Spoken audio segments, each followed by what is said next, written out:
सत श्री अकाल जी दर्शकों, अज का प्रोग्राम लैके हाजिर हाँ।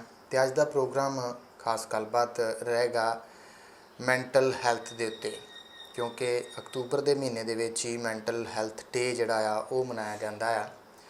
तो कहा जाता है कि मैंटल हैल्थ जिहड़ी आ वो बड़ी जरूरी आ। कहने तो भाव के मानसिक सेहत जिहड़ी आ ओहदी जरूरत इस करके आ कि जेकर तुहाडा मन खुश आ तां तुहाडा शरीर भी जिहड़ा आ वो ठीक रहिंदा आ। सो बाकी वधेरे जिहड़ी गलबात आ वो असीं करांगे डॉक्टर SS दीप्ति होरां दे नाल। डॉक्टर साहब सत श्री अकाल जी। सत श्री अकाल जी। डॉक्टर साहब, अज का जिहड़ा साडा टॉपिक है मैंटल हैल्थ डे का जिहड़ा मनाया जाता अक्तूबर दे विच उहदे उत्ते। सो सब तो पहला मेरा सवाल यही है तुहानूं कि मैंटल हैल्थ डे नूं मनाउण दी जरूरत जिहड़ी आ वो क्यों पई आ ते मानसिक सेहत जिहड़ी आ वो क्यों जरूरी आ? देखो जी, ये दिन हैगा ये विश्व सेहत संस्था जिहड़ी है वो उनके वालों मनाया जाता हर साल जी। विश्व सेहत संस्था का जिहड़ा गठन हैगा ये 1948 ਦੇ ਵਿੱਚ ਹੁੰਦਾ ਹੈਗਾ। ਆਪਾਂ ਕਹਿ ਸਕਦੇ ਹਾਂ ਜਦੋਂ ਦੂਸਰਾ ਵਿਸ਼ਵ ਯੁੱਧ ਖਤਮ ਹੁੰਦਾ ਹੈਗਾ ਤੇ ਜਦੋਂ ਫਿਰ ਸਾਰੇ ਬੈਠ ਕੇ ਚਿੰਤਨ ਹੁੰਦਾ ਵਿਸ਼ਵ ਦਾ ਵੀ ਅਸੀਂ ਕਰੀ ਕੀ ਜਾਂਦੇ ਹਾਂ, ਕਿਹੜੇ ਪਾਸੇ ਪਏ ਹੋਏ ਆ ਵੀ ਇੰਨੀਆਂ ਲੱਖਾਂ ਲੋਕਾਂ ਦੀਆਂ ਜਾਨਾਂ ਜਾਈ ਜਾਂਦੀਆਂ ਨੇ। ਤੇ ਫਿਰ UN ਦੀ ਸਥਾਪਨਾ ਹੁੰਦੀ ਹੈ। ਫਿਰ UN ਦੀ ਸਥਾਪਨਾ ਦੇ ਵਿੱਚ ਅਲੱਗ-ਅਲੱਗ ਵਿੰਗ ਬੰਦੇ ਹੈਗੇ ਨੇ।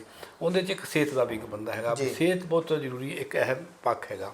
ਤੇ ਜਦੋਂ ਵਿਸ਼ਵ ਸਿਹਤ ਸੰਸਥਾ ਬਣਦੀ ਹੈ ਤਾਂ ਉਹ ਵਿਸ਼ਵ ਦੀ ਸਿਹਤ ਤੋਂ ਲੈ ਕੇ ਸਾਰੀ ਦੁਨੀਆ ਨੂੰ ਸਾਹਮਣੇ ਰੱਖ ਕੇ ਫਿਰ ਉਹ ਕੁਛ ਇੱਕ ਨੀਤੀਆਂ ਬਣਾਉਂਦੀ ਹੈ। ਤੇ ਸਭ ਤੋਂ ਪਹਿਲਾਂ ਜ਼ਰੂਰੀ ਸੀਗਾ ਕਿ ਆਪਾਂ ਇਹ ਸਮਝੀਏ ਕਿ ਵੀ ਸਿਹਤ ਹੈ ਕੀ। ਤਾਂ ਉਹ ਵਿਸ਼ਵ ਸਿਹਤ ਸੰਸਥਾ ਨੇ ਉਸ ਦੇ ਬਾਰੇ ਪੂਰਾ ਚਿੰਤਨ ਮੰਥਨ ਕਰਕੇ ਇੱਕ WHO ਨੇ ਵਿਸ਼ਵ ਆਪਣੇ ਪੱਧਰ 'ਤੇ ਇੱਕ ਸਿਹਤ ਦੇ ਬਾਰੇ ਇੱਕ ਸਥਾਪਨਾ ਕੀਤੀ ਵੀ ਹੈ ਕੀ ਸਿਹਤ। ਉਹਦੇ 'ਚ ਉਹਨਾਂ ਨੇ ਸਰੀਰਕ ਸਿਹਤ, ਮਾਨਸਿਕ ਸਿਹਤ ਤੇ ਸਮਾਜਿਕ ਸਿਹਤ ਇਹਨਾਂ ਨੂੰ ਵਿੱਚ ਇਨਕਲੂਡ ਕੀਤਾ ਵੀ ਇਹ ਤਿੰਨੋਂ ਹੀ ਜਿਹੜੀਆਂ ਨੇ ਜਦ ਤੱਕ ਸਿਹਤਮੰਦ ਨਹੀਂ ਹੈਗੀਆਂ ਅਸੀਂ ਉਸ ਸ਼ਖਸ ਨੂੰ ਸਿਹਤਮੰਦ ਨਹੀਂ ਬਣ ਸਕਦੇ। ਜਦ ਤੱਕ ਮਤਲਬ ਫਿਜ਼ੀਕਲੀ ਸਿਹਤਮੰਦ ਨਹੀਂ ਹੈਗਾ, ਸਰੀਰਕ ਤੌਰ 'ਤੇ, ਮਾਨਸਿਕ ਤੌਰ 'ਤੇ, ਸਮਾਜਿਕ ਤੌਰ 'ਤੇ। ਹੁਣ ਸਰੀਰਕ ਸਿਹਤ ਤਾਂ ਅਸੀਂ ਸਾਰੇ ਜਾਣਦੇ ਹੈਗੇ ਆ। ਕਿਸੇ ਨੂੰ ਮਾੜਾ ਜਿਹਾ ਦਰਦ ਹੁੰਦਾ, ਬੁਖਾਰ ਹੁੰਦਾ, ਜੀ ਕੱਚਾ ਹੁੰਦਾ, ਖਾਂਸੀ ਹੁੰਦੀ ਹੈ ਤਾਂ ਅਸੀਂ ਕਹਿੰਦੇ ਵੀ ਸਾਨੂੰ ਸਮੱਸਿਆ ਹੈਗੀ ਹੈ। ਬਹੁਤ ਲੰਬਾ ਸਮਾਂ ਸਾਨੂੰ ਖਾਸ ਤੌਰ 'ਤੇ ਆਪਾਂ ਜੇ ਹਿੰਦੁਸਤਾਨ ਵਰਗੇ ਦੇਸ਼ ਦੀ ਗੱਲ ਕਰੀਏ ਤਾਂ ਸਾਡੇ ਮਾਨਸਿਕ ਸਿਹਤ ਸਾਡੀ ਹੈ ਬਹੁਤ ਲੰਬੇ ਸਮੇਂ ਤੱਕ ਅਸੀਂ ਇਹਨੂੰ ਬਹੁਤਾ ਤਰਜੀਹ ਨਹੀਂ ਦਿੱਤੀ। ਤੇ ਅਸੀਂ ਸੋਚਦੇ ਸੀ ਕਿ ਬਸ ਸਰੀਰਕ ਸਿਹਤ ਹੀ ਸਿਹਤ ਮਤਲਬ ਕਿ ਹੁੰਦੀ ਹੈ। ਜੇ ਆਪਾਂ ਕਹੀਏ ਵਿਸ਼ਵ ਪੱਧਰ 'ਤੇ ਵੀ ਇਹੀ ਗੱਲ ਸੀਗੀ, ਪਰ ਜਿਵੇਂ ਜਿਵੇਂ ਲੋਕ ਸਿਆਣੇ ਹੋਏ, ਪੜ੍ਹੇ ਅਤੇ ਫਿਰ ਜਦੋਂ ਮਨ ਦੀਆਂ ਜਿਹੜੀਆਂ ਪਰਤਾਂ ਨੇ ਉਹਨਾਂ ਦੇ ਉੱਤੇ ਅਸਰ ਨਜ਼ਰ ਆਇਆ। ਫਿਰ ਜਦੋਂ ਡਾਕਟਰ ਨੇ ਵੀ ਦੇਖਿਆ ਵੀ ਅਸੀਂ ਸਰੀਰਕ ਤੌਰ 'ਤੇ ਤਾਂ ਬੰਦੇ ਨੂੰ ਸਿਹਤਮੰਦ ਕਰ ਰਹੇ ਹਾਂ ਪਰ ਬੰਦਾ ਜਿਹੜੀ ਹੈਗੀ ਉਹਦੀ ਸਿਹਤ ਠੀਕ ਨਹੀਂ ਹੋ ਰਹੀ। ਫਿਰ ਉਸਦੇ ਹੋਰ ਪੱਖਾਂ ਵੱਲ ਦੇਖਿਆ ਗਿਆ ਅਤੇ ਇਹ ਹੁਣ ਪਿਛਲੇ ਕੁਛ ਕੁ ਸਮੇਂ ਤੋਂ ਮਤਲਬ ਕਿ ਮਾਨਸਿਕ ਸਿਹਤ ਨੂੰ ਵੱਖਰਾ ਕਰਕੇ ਵਿਸ਼ਵ ਸਿਹਤ ਸੰਸਥਾ ਨੇ ਅਕਤੂਬਰ ਦੇ ਮਹੀਨੇ ਦੇ ਵਿੱਚ ਜਿਹੜਾ ਹੈਗਾ ਉਹ ਮਾਨਸਿਕ ਸਿਹਤ ਦਿਵਸ ਮਤਲਬ ਕਿ ਮਨਾਉਣਾ ਸ਼ੁਰੂ ਕੀਤਾ। ਜਦੋਂ ਵੀ ਸਾਡੇ ਕੋਲ ਵਿਸ਼ਵ ਸਿਹਤ ਦਿਵਸ ਵੀ ਹੈਗਾ ਜਿਹੜਾ ਕਿ ਅਸੀਂ 7 ਅਪ੍ਰੈਲ ਨੂੰ ਮਨਾਉਂਦੇ ਹਾਂ, ਇਹ 9 ਅਕਤੂਬਰ ਨੂੰ ਮਨਾਇਆ ਜਾਂਦਾ ਹੈਗਾ ਅਕਤੂਬਰ ਦੇ ਮਹੀਨੇ ਦੇ ਵਿੱਚ। ਤਾਂ ਇਸ ਕਰਕੇ ਵੀ ਇਹਦੀ ਇੱਕ ਵੱਖਰੀ ਮਹੱਤਤਾ ਹੈਗੀ, ਅਸੀਂ ਇਹਨੂੰ ਸਮਝੀਏ। ਆਪਾਂ ਸਿਰਫ ਸਰੀਰਕ ਸਿਹਤ ਤੱਕ ਹੀ ਮਹਿਦੂਦ ਨਾ ਰਹੀਏ। ਬਾਕੀ ਵੈਸੇ ਗੱਲ ਹੁਣ ਸਮਾਜਿਕ ਸਿਹਤ ਦੀ ਗੱਲ ਹੈਗੀ ਹੈ, ਜੇ ਆਪਾਂ ਉਹਦੇ ਬਾਰੇ ਇੱਕ ਮਿੰਟ ਗੱਲ ਕਰੀਏ ਹਜੇ ਤੱਕ ਅਸੀਂ ਸਮਾਜਿਕ ਸਿਹਤ ਦੇ ਮਤਲਬ ਦੇ ਮਾਇਨੇ ਵੀ ਨਹੀਂ ਸਮਝੇ ਹੈਗੇ ਵੀ ਉਹ ਹੈ ਕੀ ਚੀਜ਼। ਜਦੋਂ ਕਿ ਮੈਂ ਜੇ 1 ਮਿੰਟ ਦੀ ਗੱਲ ਕਰਾਂ ਫਿਰ ਆਪਾਂ ਕਦੀ ਇਸ 'ਤੇ ਵਿਸਤਾਰ 'ਚ ਗੱਲ ਕਰ ਸਕਦੇ ਹਾਂ ਵੀ ਸਮਾਜਿਕ ਸਿਹਤ ਹੈਗੀ ਰਿਸ਼ਤਿਆਂ ਦੀ ਸਿਹਤ, ਵੀ ਸਾਡੇ ਆਪਸ ਦੇ ਵਿੱਚ ਰਿਸ਼ਤੇ ਕਿੰਨੇ ਕੁ ਸਾਵੇਂ ਨੇ। ਉਹ ਭਾਵੇਂ ਠੀਕ ਹੈ ਕਿ ਮਨ ਦੀ ਸਿਹਤ, ਸਰੀਰ ਦੀ ਸਿਹਤ, ਇਹ ਤਿੰਨੇ ਆਪਸ ਵਿੱਚ ਜੁੜੀਆਂ ਹੋਈਆਂ ਨੇ। ਜੇ ਤੁਸੀਂ ਸ਼ੁਰੂ 'ਚ ਗੱਲ ਕੀਤੀ ਹੈ ਵੀ ਅਸੀਂ ਸਰੀਰਕ ਤੌਰ 'ਤੇ ਵੀ ਸਿਹਤਮੰਦ ਰਹਿ ਸਕਦੇ ਹਾਂ ਜੇ ਅਸੀਂ ਮਾਨਸਿਕ ਤੌਰ 'ਤੇ ਉੱਤੇ ਸਿਹਤਮੰਦ ਰਹਾਂਗੇ। ਉਸੇ ਤਰੀਕੇ ਜੇ ਸਾਡੇ ਰਿਸ਼ਤੇ ਵਧੀਆ ਹੋਣਗੇ ਤਾਂ ਮਨ ਵਧੀਆ ਰਹੂਗਾ, ਮਨ ਵਧੀਆ ਰਹੂਗਾ ਤਾਂ ਸਿਹਤ ਵਧੀਆ ਰਹੂਗਾ। ਇਹ ਸਿਰਫ 3 ਪੱਖ ਜਦੋਂ ਆਪਾਂ ਕੀਤੇ ਹੈ ਤਾਂ ਇਹ ਸਮਝਣ ਵਾਸਤੇ ਕੀਤੇ ਹੈ ਵੀ ਆਦਮੀ ਦੀ ਸਿਹਤ ਨੂੰ ਸਮਝਿਆ ਕਿਵੇਂ ਜਾਵੇ।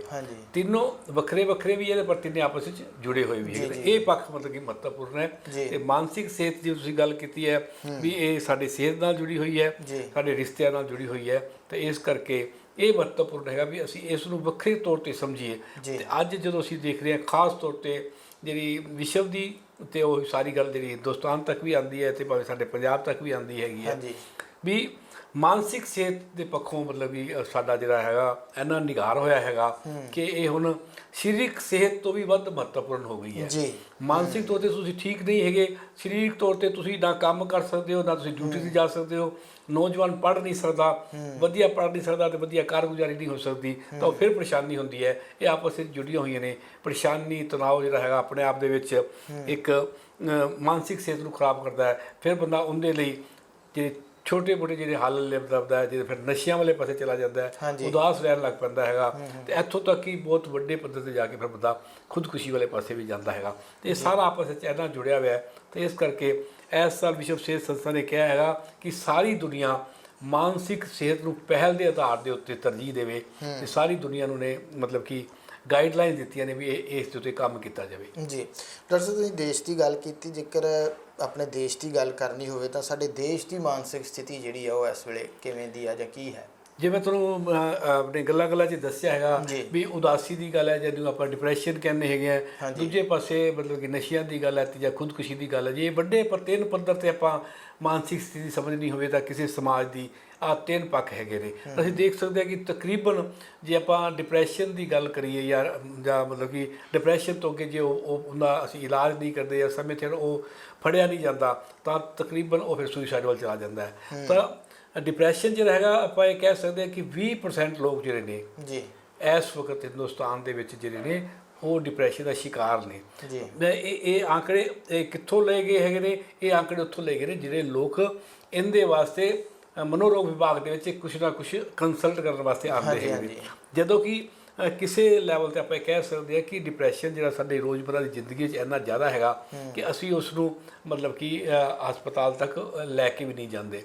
ਥੋੜ੍ਹਾ ਬਹੁਤਾ ਡਿਪਰੈਸ਼ਨ ਹਰੇਕ ਦੀ ਜ਼ਿੰਦਗੀ 'ਚ ਉਵੇਂ ਹੁੰਦਾ ਹੈਗਾ, ਨਾਲ ਹੀ ਨਿਰਾਸ਼ਾ ਜਿਹਨੂੰ ਆਪਾਂ ਕਹਿ ਸਕਦੇ ਹੈਗੇ ਵੀ ਤੁਸੀਂ ਕੋਈ ਕੰਮ ਮਿੱਥਿਆ ਹੈਗਾ, ਤੁਹਾਡਾ ਕੰਮ ਨਹੀਂ ਹੋਇਆ, ਤੁਸੀਂ ਨਿਰਾਸ਼ ਹੋ ਗਏ।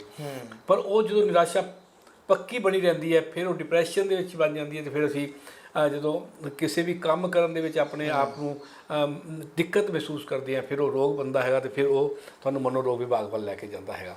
ਤਾਂ ਇਹ ਹੈਗਾ। ਜੇ ਆਪਾਂ ਖੁਦਕੁਸ਼ੀ ਦੀ ਗੱਲ ਕਰੀਏ ਤਾਂ ਦੁਨੀਆ ਭਰ ਦੇ ਵਿੱਚ ਜਿਹੜੀ ਖੁਦਕੁਸ਼ੀ ਦੀ ਗੱਲ ਹੈਗੀ ਹੈ, ਅਸੀਂ ਤਕਰੀਬਨ ਚੌਥਾ ਹਿੱਸਾ ਯਾਨੀ ਕਿ 25% ਖੁਦਕੁਸ਼ੀ ਦੇ ਕੇਸ ਸਾਡੇ ਹਿੰਦੁਸਤਾਨ ਦੇ ਵਿੱਚ ਹੁੰਦੇ। ਜੇ ਆਪਾਂ ਦੁਨੀਆ ਦੇ ਆંકੜਿਆਂ ਦੀ ਗੱਲ ਕਰੀਏ ਤਾਂ ਇਹ ਉਸ ਵਿੱਚੋਂ ਨਿਕਲਿਆ ਹੋਇਆ ਗੱਲ ਹੈਗੀ ਖੁਦਕੁਸ਼ੀ ਦੀ ਇੱਕ ਪਾਸੇ। ਦੂਜੇ ਪਾਸੇ ਇਹਦਾ ਇੱਕ ਹੋਰ ਪੱਖ ਹੈਗਾ ਜਿਹੜਾ ਖੁਦਕੁਸ਼ੀ ਵਰਗਾ ਹੀ ਪੱਖ ਹੈਗਾ, ਉਹ ਹੈਗਾ ਨਸ਼ੇ। ਕਿਉਂਕਿ ਜਦੋਂ ਮਤਲਬ ਕਿ ਬੰਦਾ ਨਿਰਾਸ਼ ਉਦਾਸ ਹੁੰਦਾ ਹੈਗਾ ਤਾਂ ਉਹਨੂੰ ਫਿਰ ਦੋ ਰਾਹ ਲੱਭਦੇ ਹੈਗੇ ਨੇ।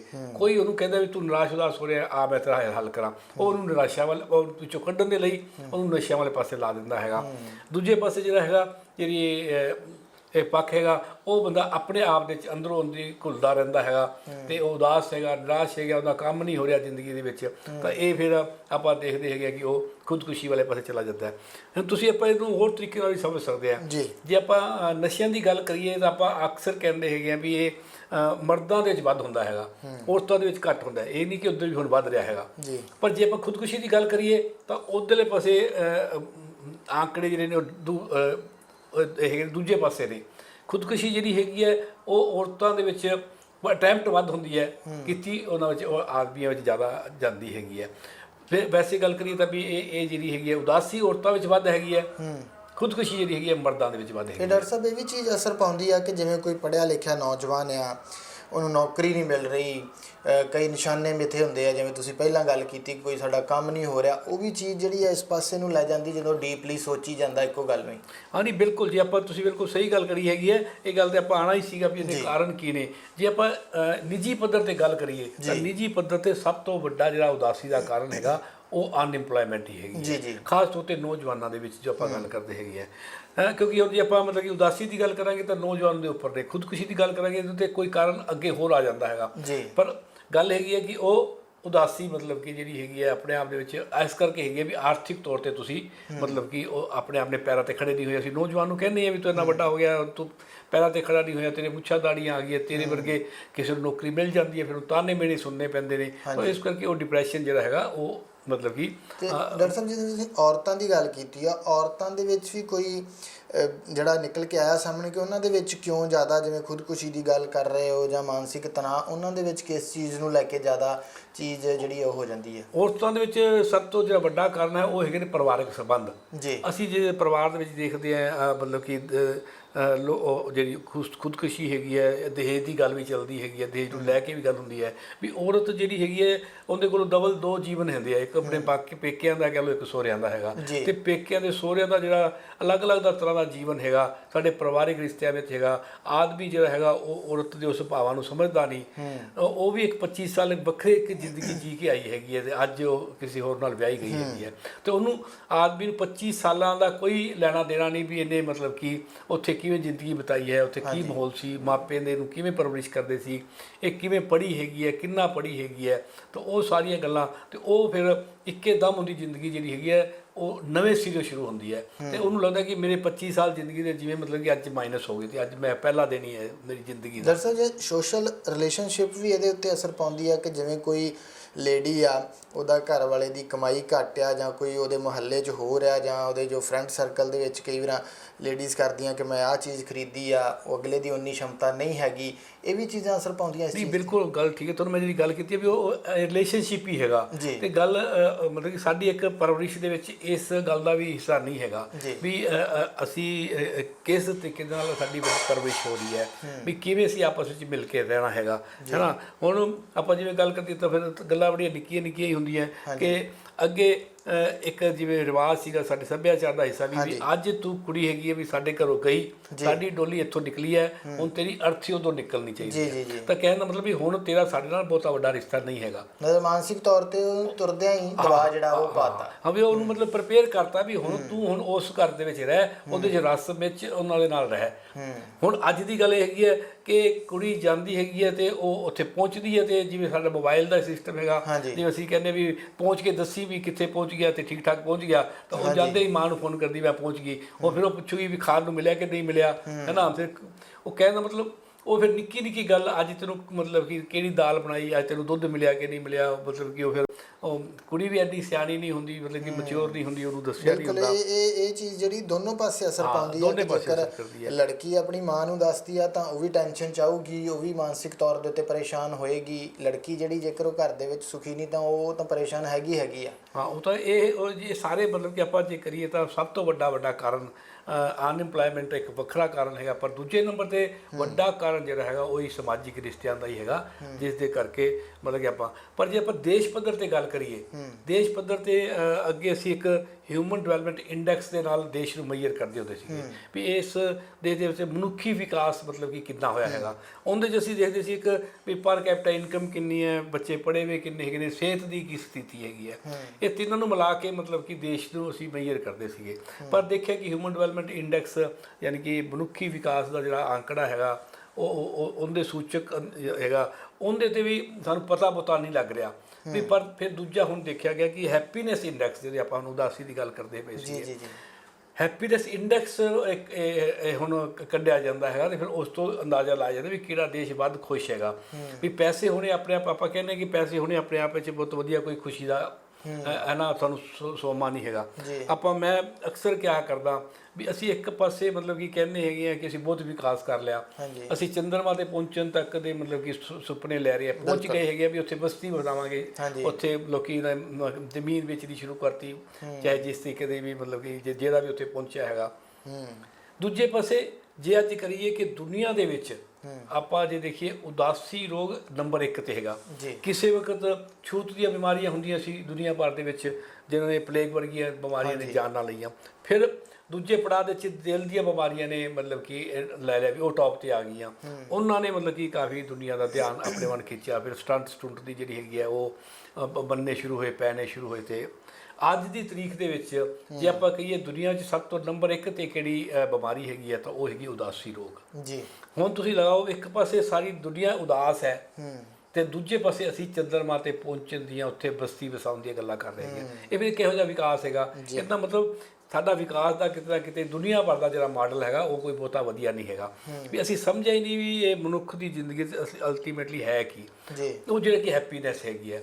ਹੁਣ ਫਿਰ ਉਹਨਾਂ ਨੇ ਹੈਪੀਨੈਸ ਮੇਜ਼ਰ ਕਰਨ ਦੇ ਵਾਸਤੇ ਇੱਕ ਤਾਂ ਗੱਲ ਇਹ ਤਾਂ ਠੀਕ ਹੈ ਕਿ ਵੀ ਹਰੇਕ ਕੋਲੋਂ ਥੋੜ੍ਹੀ ਆਪਣੀ ਜ਼ਿੰਦਗੀ ਦੀਆਂ ਮੂਲਭੂਤ ਜ਼ਰੂਰਤਾਂ ਦੇ ਲਈ ਪੈਸੇ ਹੋਣੇ ਚਾਹੀਦੇ ਨੇ। ਜੀ। ਇੱਕ ਤਾਂ ਹੈਗੀ ਹੈ ਬੰਦੇ ਕੋਲ ਪੈਸੇ ਕਿੰਨੇ ਨੇ, ਦੇਸ਼ ਕੋਲ ਪੈਸੇ ਕਿੰਨੇ ਨੇ, ਜਿਹਦਾ GDP ਤੋਂ ਪਤਾ ਚੱਲਦਾ ਹੈਗਾ। ਦੂਜਾ ਮਤਲਬ ਕੀ ਹੈਗਾ ਕਿ ਇੱਥੇ ਲੋਕਾਂ ਦੀ ਔਸਤਨ ਉਮਰ ਕਿੰਨੀ ਹੈਗੀ ਹੈ। ਉਮਰ ਦੀ ਗੱਲ ਵੀ ਨਹੀਂ ਵੀ ਤੁਸੀਂ 80 ਸਾਲ ਦੀ ਉਮਰ ਹੈਗੀ, ਪਰ ਉਹਦੇ 'ਚ ਸਿਹਤਮੰਦ ਤੁਹਾਡੀ ਉਮਰ ਕਿੰਨੀ ਹੈਗੀ ਹੈ। ਹਾਂ, ਜੇ ਮੈਂ ਕਹਾਂ ਕਿ ਮੈਂ 80 ਸਾਲ ਜੀਆ ਅਤੇ ਮੈਂ ਵਿੱਚੋਂ ਦੀ 40 ਸਾਲ ਤਾਂ ਮੇਰੇ ਹਸਪਤਾਲਾਂ 'ਚ ਹੀ ਨਿਕਲ ਗਏ, ਦਵਾਈਆਂ ਖਾ ਕੇ ਨਿਕਲ ਗਏ, ਤਾਂ ਉਹ ਹੈਗੀ ਵੀ ਉਹਦੇ 'ਚ ਵੀ ਸਿਹਤਮੰਦ ਔਸਤਨ ਉਮਰ ਕਿੰਨੀ ਹੈ, ਉਹ ਪੈਮਾਨਾ ਲਿਆ ਗਿਆ। ਪਰ ਜਿਹੜਾ ਮਹੱਤਵਪੂਰਨ ਹੈਪੀਨੈਸ ਨਾਲ ਜੁੜਿਆ ਹੋਇਆ ਉਹ ਹੋ ਗਿਆ ਸੋਸ਼ਲ ਸਪੋਰਟ ਸਿਸਟਮ।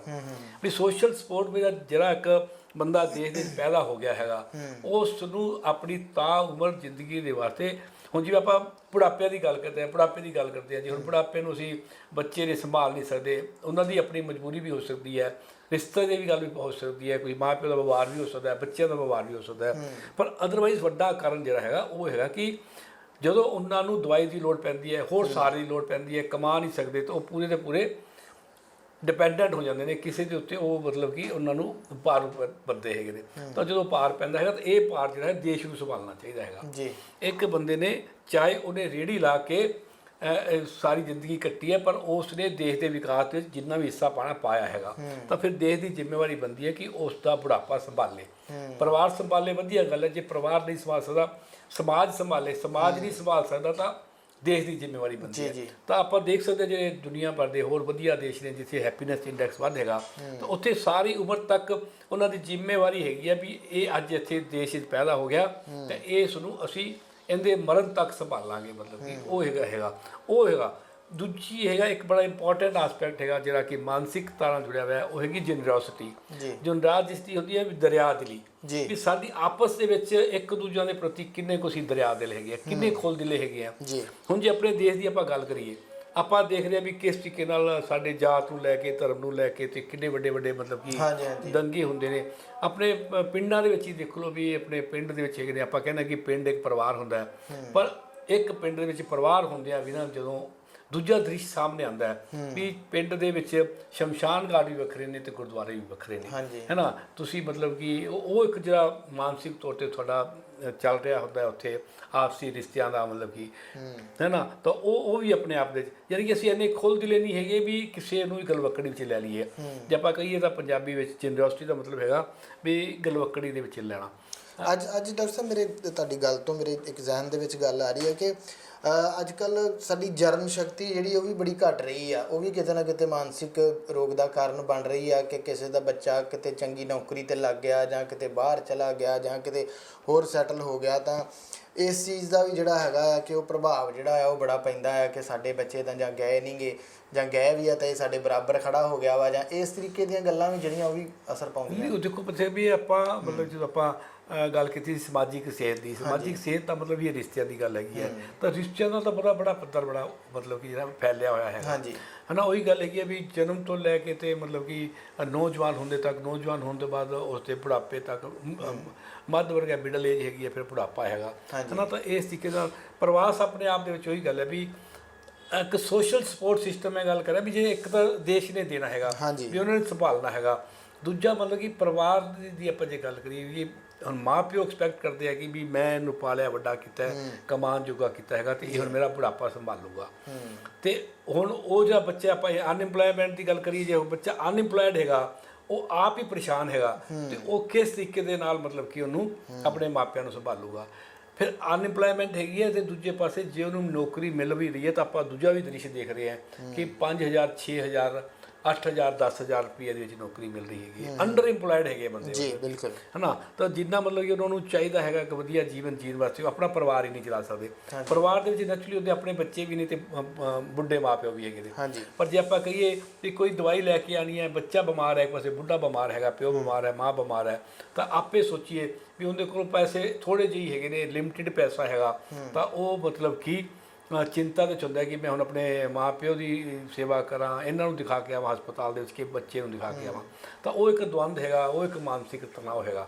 ਤਾਂ ਆਪਾਂ ਸੋਸ਼ਲ ਸਿਕਿਉਰਿਟੀ ਦੀ ਗੱਲ ਕਰਦੇ ਹਾਂ ਵੀ ਕੁਛ ਇੱਕ ਜ਼ਿੰਮੇਵਾਰੀਆਂ ਜਿਹੜੀਆਂ ਨੇ ਆਪਾਂ ਜੇ ਚਾਹੁੰਦੇ ਹਾਂ ਕਿ ਸਾਡਾ ਦੇਸ਼ ਉਹ ਸੂਚੀ ਦੇ ਵਿੱਚ ਅਸੀਂ ਦੁਨੀਆ ਦੇ ਮਤਲਬ ਕਿ 150 ਦੇਸ਼ਾਂ ਦੇ ਵਿੱਚੋਂ ਦੀ 136ਵੇਂ ਨੰਬਰ 'ਤੇ ਹੈਗੇ ਆ ਹੈਪੀਨੈਸ ਇੰਡੈਕਸ ਦੇ ਵਿੱਚ, ਤੇ ਇਹ ਹੈਗੀ ਹੈ ਸਾਨੂੰ ਸਮਝ ਆਉਂਦੀ ਵੀ ਸਾਡਾ ਦੇਸ਼ ਦੇ ਵਿੱਚ ਕਿਸ ਤਰੀਕੇ ਦਾ ਮਤਲਬ ਕਿ ਆਪਸ ਵਿੱਚ ਸੋਸ਼ਲ ਸਪੋਰਟ ਸਿਸਟਮ ਹੈਗਾ, ਆਪਸ ਵਿੱਚ ਇੱਕ ਦੂਜੇ ਦਾ ਉੱਠਣ ਬੈਠਣ ਹੈਗਾ, ਉਹ ਹੈਗਾ ਉੱਠਣ ਬੈਠਣ ਦਾ ਜਿਹੜਾ ਪੱਧਰ ਹੈਗਾ ਉਹ ਫਿਰ ਮਤਲਬ ਕਿ ਉਸ ਤਰੀਕੇ ਦਾ ਹੈਗਾ ਵੀ ਅਮੀਰ ਨੂੰ ਜੱਫੀ ਪਾ ਰਿਹਾ ਹੈਗਾ ਤੇ ਗਰੀਬ ਦਾ ਕੋਈ ਨਹੀਂ ਬਣ ਰਿਹਾ। ਜਾਤਾਂ ਦੇ ਵਿੱਚ ਵੀ ਮਤਲਬ ਜੇ ਆਪਾਂ ਕਹੀਏ ਤਾਂ ਹਿੰਦੂ ਮੁਸਲਮਾਨ ਸਿੱਖਾਂ ਦੇ ਵਿੱਚ ਬਿਲਕੁਲ ਹੁਣ ਹੌਲੀ ਹੌਲੀ ਉਸ ਤਰ੍ਹਾਂ ਦਾ ਇਹ ਮੇਰਾ ਭਾਈਚਾਰਾ ਹੈਗਾ, ਇਸ ਤਰ੍ਹਾਂ ਦਾ ਹੈਗਾ।